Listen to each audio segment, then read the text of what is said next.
Movie के start में हमें दो फ्रेंड्स दिखाए जाते हैं जिनमें एक का नाम पेस्टिन और दूसरे का जोस था। वो लोग अमेरिका से यूरोप घूमने आए थे। फिर उन लोग को आइलेस में अपना एक फ्रेंड ओली मिल जाता है। वो तीनों मिलकर एम्स्टर्डम जाते हैं और लेट नाइट क्लब से हॉस्टल लौटते हैं। जब वो लोग हॉस्टल पहुंचते हैं तो उसका डोर क्लोज्ड होता है और कोई भी नहीं खोल रहा था। उन्हें बाहर ही रुकना पड़ता है। तभी उसके नेबर में एक लड़का जिसका नाम एलेक्स होता है वो उन्हें अपने फ्लैट पर बुलाता है। एलेक्स उन्हें मशवरा देता है कि वो लोग स्लोवाकिया के एक हॉस्टल में चले जाएं, जहां उन्हें बहुत सारी गर्ल्स मिलेगी। वो लोग अमेरिका से यूरोप तो अय्याशी करने ही आए थे। वो अगले ही दिन स्लोवाकिया के ट्रेन में बैठ जाते हैं। उस ट्रेन में वो लोग एक बिजनेसमैन से मिलते हैं और जब वो खाना खा रहा था तो उसके हाथ बहुत काँप रहे थे, जिसे देखकर वो लोग काफ़ी हैरान हो जाते हैं क्योंकि ये शख्स उन्हें काफ़ी अजीब लग रहा था। फिर वो लोग बातें करना शुरू कर देते हैं और बातों बातों में वो आदमी जोश के घुटनों पर अपना हाथ रख देता है, जिससे जोश को काफ़ी गुस्सा आता है और उस पर काफ़ी चिल्लाता है, जिससे वो वहाँ से चला जाता है और थोड़ी ही देर में उन लोगों की मंजिल यानी स्लोवाकिया आ जाता है। स्लोवाकिया के स्टेशन पर उतरते ही वो लोग देखते हैं कि उनके अलावा और कोई स्टेशन पर मौजूद नहीं होता है। फिर वो लोग उसी हॉस्टल में जाते हैं और हर तरफ उन्हें लड़कियां ही लड़कियां नजर आती है, जिसे देखकर वो लोग काफ़ी खुश हो जाते हैं। और इसके बाद वो लोग अपने रूम में जाते हैं। वो लोग अपने रूम में नतालिया और स्वेटलाना से मिलते हैं। वो लड़कियां उन्हें स्पा में जाने के लिए इनवाइट करते हैं, जिसके लिए वो लोग एग्री हो जाते हैं, जिसके पीछे वो लोग स्पा में चले जाते हैं। फिर वो लड़कियां उन्हें डांसिंग क्लब लेकर जाती है। वहाँ उन लोग काफ़ी इंजॉय करते हैं। फिर जोश फ्रेश होने के लिए क्लब से बाहर आता है। वहाँ कुछ क्रिमिनल बच्चे जोश को घेर लेते हैं और उससे पैसे की डिमांड करते हैं। वही बिजनेसमैन वहाँ पहुँच जाता है जो उन बच्चों के सामने पैसे फेंक देता है। वो बच्चे पैसे उठाकर वहाँ से भाग जाते हैं। फिर जोश उस आदमी को थैंक्स बोलने के साथ साथ ड्रिंक ऑफर करता है और ट्रेन में किए गए बिहेवियर के लिए वो माफ़ी मांगता है। वो बिजनेसमैन जोश से कहता है कि जितनी मेरी एज है मुझे गुस्से को कंट्रोल करके बैठ ही जाना चाहिए था, क्योंकि मैं और कर भी क्या सकता था। दूसरी तरफ ओली एक लड़की को लेकर वहाँ से चला जाता है। सुबह उठकर वो लोग काफ़ी खुश थे, क्योंकि जो सोचकर वो यहाँ आए थे उससे भी ज़्यादा अय्याशी कर चुके थे।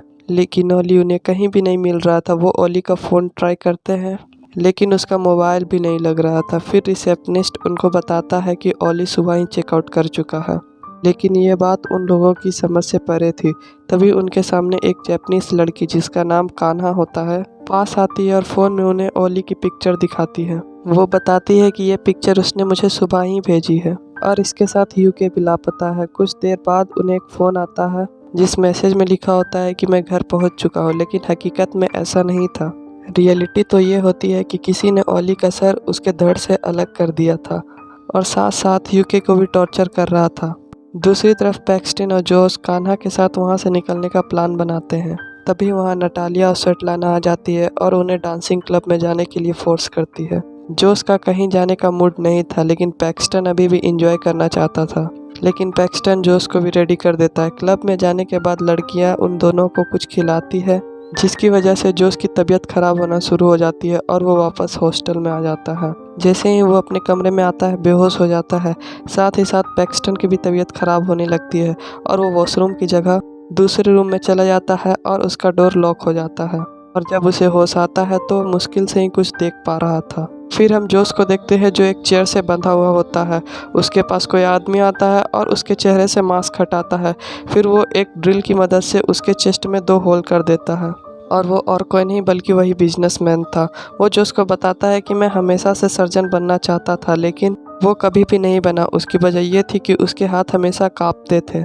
जोश उससे काफ़ी रिक्वेस्ट करता है कि वो उसे छोड़ दे। पहले तो वो जोश के पाँव पीछे से काट देता है और सामने से रूम का दरवाज़ा खोल देता है और जोश को हाथ पैर खोल के कहता है कि अब वो आज़ाद है और कहीं भी जा सकता है। लेकिन पाँव कटे होने की वजह से वो वहाँ से भाग नहीं पाता और क्रोलिंग करते करते आगे बढ़ता है और वो किलर उसका गला काट के उसे मार देता है। दूसरी तरफ पैक्सटिन को भी होश आ जाता है। फिर वो दोबारा उसी हॉस्टल में जाता है, जिस पर वो रिसेप्शनिस्ट उसे बताता है कि जोश सुबह ही चेकआउट कर चुका है, जिसे सुनकर वो काफ़ी हैरान हो जाता है। फिर वो एक रूम रेंट पर मांगता है, जिस पर वो रिसेप्शनिस्ट उसे रूम दे देता है। साथ ही वो उससे कान्हा के बारे में भी पूछता है, जिस पर वो रिसेप्शनिस्ट कहता है वो भी सुबह ही सुबह यहाँ से चली गई है। जैसे ही पैक्सटन रूम में आता है उनके साथ वैसा ही होना शुरू हो जाता है जो शुरू से हो रहा था। रूम में 2 लड़कियां आती है जो उन्हें स्पा पे जाने के लिए फोर्स करती है। पैक्सटन को ये सब काफ़ी अजीब लग रहा था और वो हैरान भी हो जाता है। फिर वो जोस का फ़ोन ट्राई करता है, लेकिन इसका भी कोई फ़ायदा नहीं हो रहा था क्योंकि जोस का फ़ोन स्विच ऑफ बता रहा था।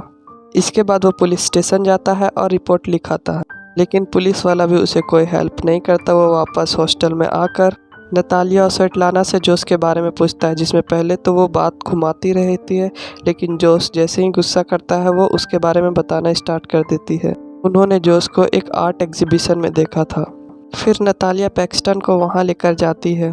वो एक पुराना फैक्ट्री होता है जहाँ पर बहुत सारे रिच लोग और उनके सिक्योरिटी खड़े रहते हैं। जब वो अंदर जाकर देखता है तो एक आदमी जो उसको पूरी तरह से चीर फाड़ करके रखा हुआ था। वो बिजनेसमैन इस पर किसी तरह का सर्जरी ऑपरेशन कर रहा था, लेकिन वो इससे पहले कुछ कर पाता। सिक्योरिटी गार्ड वहाँ आ जाते हैं और पैक्सटन को पकड़कर लेकर जाते हैं। पैक्सटन अपने चारों तरफ देखता है जहाँ पर लोगों को बुरी तरह से टॉर्चर किया जा रहा है और हर तरफ चीखने चिल्लाने की आवाज़ आ रही थी। वो लोग पैक्सटन को भी एक रूम में बांध देते हैं। वो लोग उसे कुछ बोलने के लिए कहते हैं। जैसे ही वो अपने मुंह से कुछ बोलता है, गार्ड लोग कहते हैं कि ये अमेरिकन है। ये कहकर वो गार्ड वहाँ से चले जाते हैं। जैसे ही वो सिक्योरिटी गार्ड उसके हाथ काटने के चक्कर में उसकी 2 उंगलियां ही काट देता है, जिसकी वजह से उसकी हथकड़ी भी कट जाती है। फिर वो आगे बढ़ता है, लेकिन उसका पाँव फिसल जाता है। फिर वो नीचे गिर जाता है और उसी चैन से उसका अपना ही पाँव कट जाता है।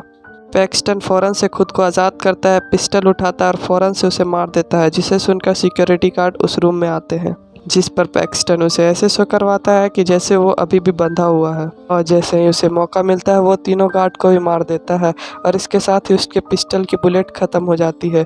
फिर वो दूसरा ड्रेस पहनकर किसी और रूम में घुस जाता है जहाँ उसे बहुत लाश दिखाई देती है। अचानक से वहाँ कोई आ जाता है। पैक्सटन उन्हीं लाशों के दरमियान में वहाँ छुप जाता है।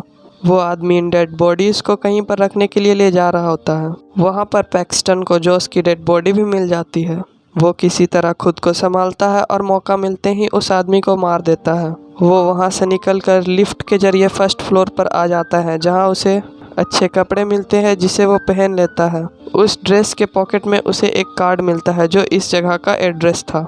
इस जगह का नाम इलीट हंटिंग था और इस कार्ड के पीछे अलग कंट्री के लोगों का रेट भी लिखा हुआ था, जिसमें अमेरिका के लोगों का नाम सबसे ऊपर था।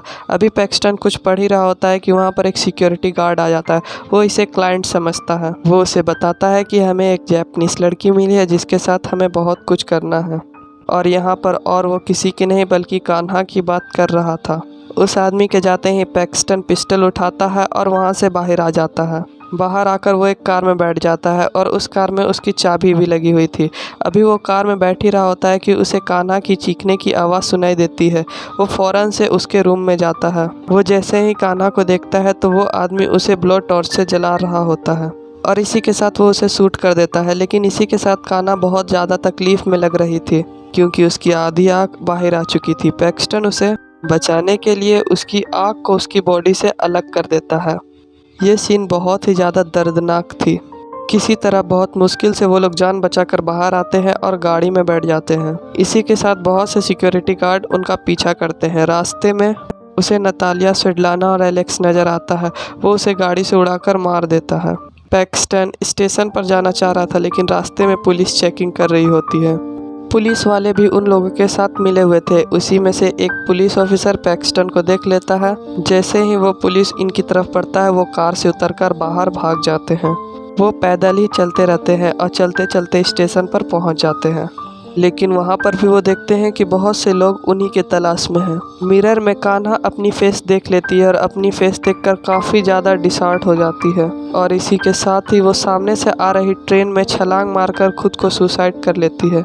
इस एक्सीडेंट को देखकर सारे लोग इकट्ठा हो जाते हैं। इसी के साथ पैक्सटन को भागने का मौका मिल जाता और मौके का फ़ायदा उठाकर वो ट्रेन में बैठ जाता है और ट्रेन भी वहाँ से चल पड़ती है। पैक्सटन जब ट्रेन में होता है तो उसे उसी बिजनेसमैन की आवाज़ सुनाई देती है। जिस स्टेशन पे वो आदमी उतरता है पैक्सटन उसका पीछा करता है। उसके साथ उसकी बेटी भी होती है। फिर वो लोग अलग अलग वॉशरूम में चले जाते हैं। वो आदमी काफ़ी देर अपनी बेटी का उस वॉशरूम से इंतज़ार करता है। लेकिन वो जब बाहर नहीं आती तब वो अंदर जाकर देखता है, लेकिन यहाँ पर उसकी बेटी मौजूद नहीं होती, बस उसका टॉय मिलता है।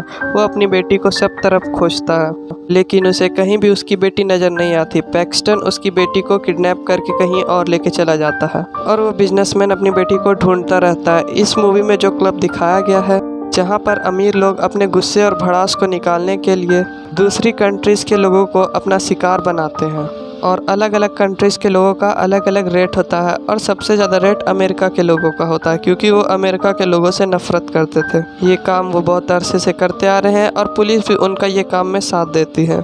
आई होप इस मूवी की एक्सप्लेनेशन आपको अच्छी लगी। लाइक, सब्सक्राइब एंड शेयर करना ना भूलें।